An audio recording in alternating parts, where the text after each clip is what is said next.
देवी Bhagavatam Mahapuran doctor Kislay Pandey के साथ। इस भाग में महाराज जन्मेजय ने कहा कि मैं ये भी जानना चाहता हूं कि किस किस युग में कौन कौन से अवतार नारायण ने लिए हैं।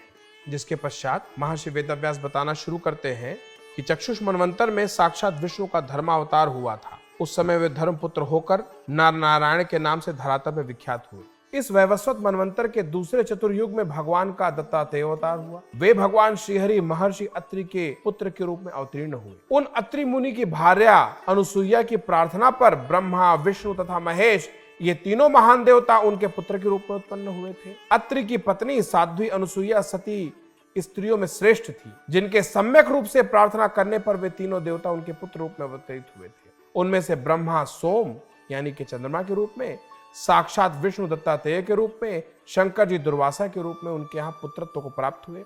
देवताओं के कार्य को सिद्ध करने के लिए चौथे चतुर्युग में दो प्रकार के रूप वाला मनोहर नरसिंह अवतार हुआ। भगवान विष्णु ने दैत्यराज बलि का शमन करने के उद्देश्य से उत्तम त्रेता युग में कश्यप मुनि के यहाँ वामन रूप से अवतार धारण किया। उन वामन रूपधारी विष्णु ने यज्ञ में राजा बलि को छलकर उनका राज्य हर लिया था और उन्हें पाताल में स्थापित कर दिया।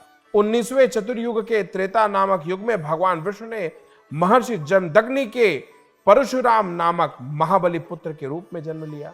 क्षत्रियों का नाश कर डालने वाले उन प्रतापी, सत्यवादी तथा जितेंद्रिय परशुराम ने संपूर्ण पृथ्वी को क्षत्रियों से छीनकर महात्मा कश्यप को दे दी थी। हे राजन, मैंने अद्भुत कर्म वाले भगवान विष्णु के पापनाशक परशुराम नाम का अवतार यहाँ पे चित्रित कर दिया। भगवान विष्णु ने त्रेता युग में रघु के वंश में दशरथ पुत्र राम के रूप में अवतार धारण किया। इसी प्रकार 28वें द्वापर युग में साक्षात नर तथा नारायण के अंश से कल्याणप्रद महाबली अर्जुन व श्री कृष्ण पृथ्वी पर अवतीर्ण हुए। श्री कृष्ण तथा अर्जुन पृथ्वी का भार उतारने के लिए ही भूमंडल पर अवतार लिए थे और कुरुक्षेत्र में अत्यंत भयंकर युद्ध किए थे। हे राजन, इस प्रकार प्रकृति के आदेशानुसार युग युग में भगवान विष्णु ने अनेकानेक अवतार लिए। यह संपूर्ण त्रिलोकी प्रकृति के अधीन रहती है और यह भगवती प्रकृति जैसा चाहती है वैसा ही जगत को निरंतर नचाया करती है। और हे राजा जन्मेजय, आप ऐसा मानिए और ऐसा ही जानिए कि मां परांबा ही परम पुरुष हैं और वही परम पुरुष के रूप में सृष्टि का संचालन करती है। उनसे पृथक कुछ भी नहीं। जिसके बाद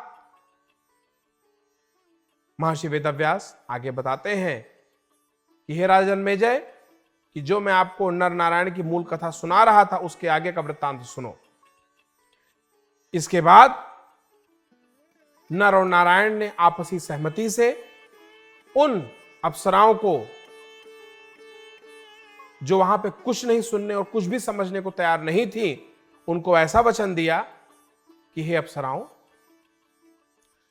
28वें द्वापर में मैं नारायण कृष्ण के रूप में और नर अर्जुन के रूप में दोबारा अवतीर्ण होंगे।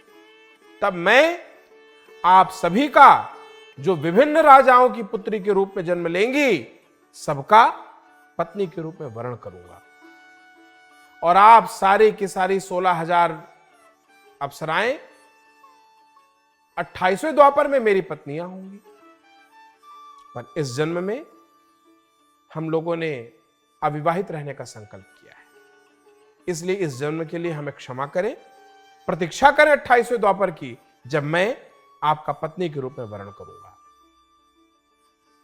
ऐसा कहते हुए नारायण ने और नर ने कामदेव सहित उन सभी 16,050 अप्सराओं को वहां से प्रस्थान करने का आदेश दिया। पर वो इस बार अपने साथ उर्वशी को लेकर गई। उर्वशी अपने आप में उन 16,050 अप्सराओं से ज्यादा भारी थी। उनका रूप, उनका लावण्य कहने योग्य नहीं। इंद्र तो उसी से प्रसन्न हो गए। ऐसा कहते हुए व्यास जी ने नर नारायण की कथा पूरी तरीके से महाराज जन्मेजय को सेवन कराई। व्यास जी ने योगीराज भगवान श्री कृष्ण के उत्पत्ति की उत्तम कथा का वर्णन किया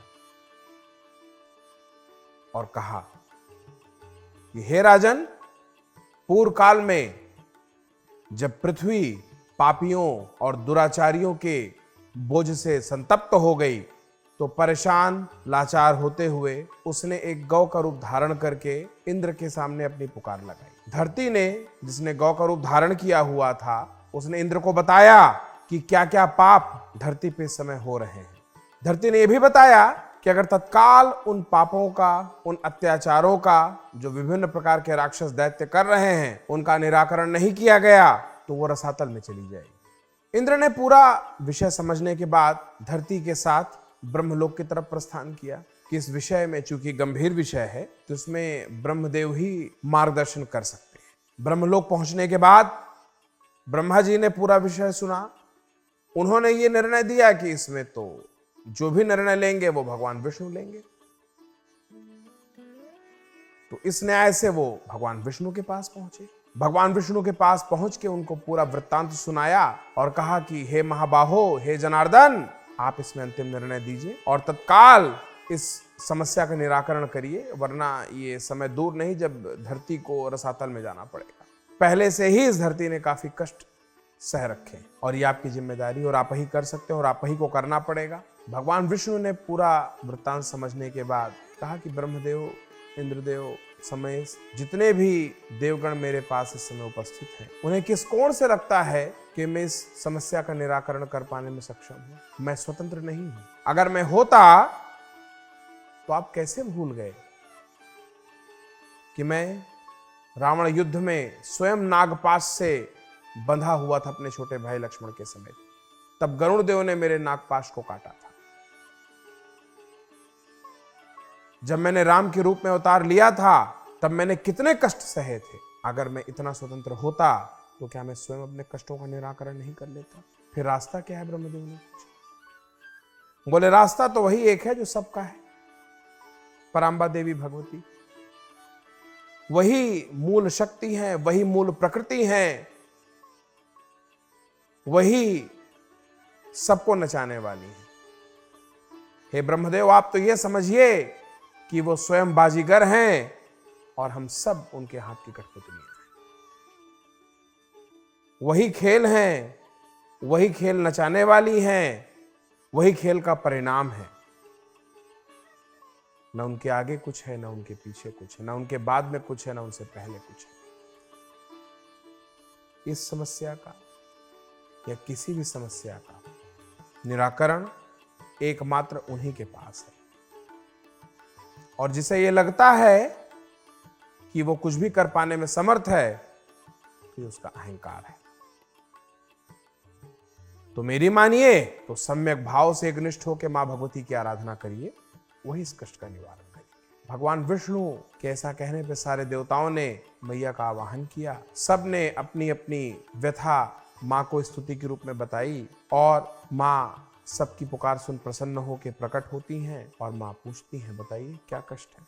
ये तो एक प्रकार का मां का विनोद ही है, क्योंकि उनसे छुपा तो कुछ भी नहीं है। ये सब कुछ उन्हीं के अंदर ही होता है, सब वही है। पर औपचारिकतावश उन्होंने प्रश्न पूछा, जिसके उत्तर में भगवान विष्णु ने सारा वृत्तांत कह सुनाया।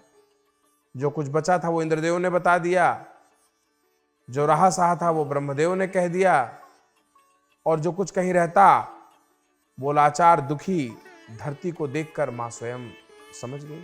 मां ने कहा कि उचित ही है। सारे देवताओं को ये आदेश होता है कि सब लोग मेरे द्वारा निर्णित किए गए अवतार में धरती में प्रकट हो और हर प्रकार के दुष्टों का समूल सर्वनाश करें। और भगवान विष्णु को कहा, हे महाबाहो, हे जनार्दन, आप स्वयं कृष्ण के रूप में अवतीर्ण होंगे। पूर्व जन्म के आपके भाई नर अर्जुन के रूप में अवतीर्ण होंगे।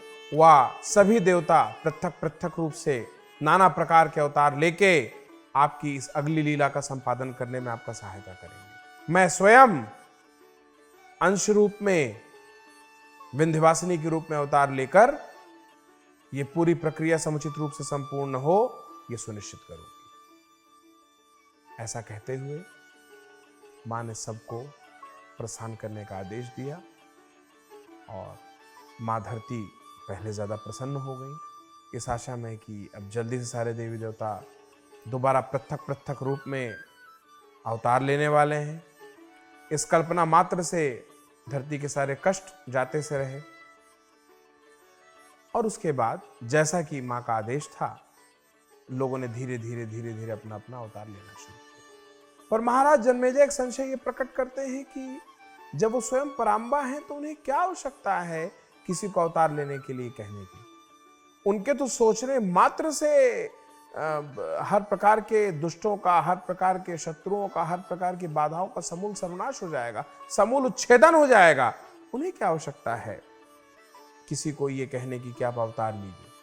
महर्षि व्यास ने कहा ठीक ही है, आपका ये चिंतन भी ठीक ही है, पर अगर मां स्वयं ये सारे चिंतन को सीधे तौर पर संपादित करती तो ब्राह्मण श्रेष्ठ महर्षि भृगु के श्राप का क्या होता। आखिर उनके श्राप को भी तो चरितार्थ होना था, उनके श्राप जनित कष्टों को भी तो भुगतना था ना श्री हरि विष्णु को।